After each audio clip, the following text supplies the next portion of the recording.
You know, the way that we find each Baldur's Gate 3 companion in Act 1 in the game kind of reflects their own story. The last we left off, I said we were going to talk about Astarion. Now, something that was really interesting to me was the mind flare that we get to walk past before we get to Astarion on the beach. You approach the dying monster. This is the thing that abducted you. The fact that we have to get through a villain, go past a villain, spoiler warning. One on its last leg, it's essentially dead, but it's still capable of harming us if we allow it to. Before we can get to him is interesting considering he's the target of Cazador. We do have to get a vampire out of our way to actually free Astarion within the story. And then when we finally get to him on the beach, what is he doing? Asking for help. He's screaming for help. Obviously, in the story, we know that he's trying to set us up so that he can put himself in a better position. He's trying to leverage the situation for himself. But he's still screaming for help behind the mind flare.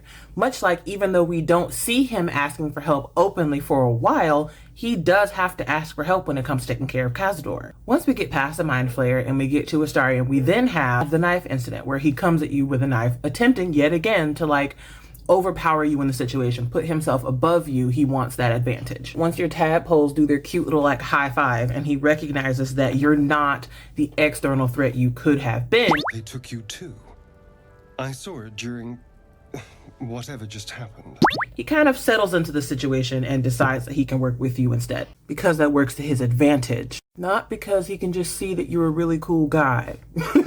And that ultimately is exactly what we see of Astarion overall in his story. You guys go through that whole process of him attempting to seduce you to take advantage of your being in love with him so that he wouldn't be left alone. You'd be willing to fight for him, with him, help him out of his situation. And then when he realizes that you're actually a good person, again, provided you play the game this way, that you're actually a good person and that you can generally be trusted, he settles into the situation.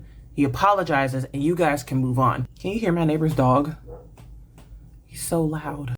Next is the Blade of Frontiers.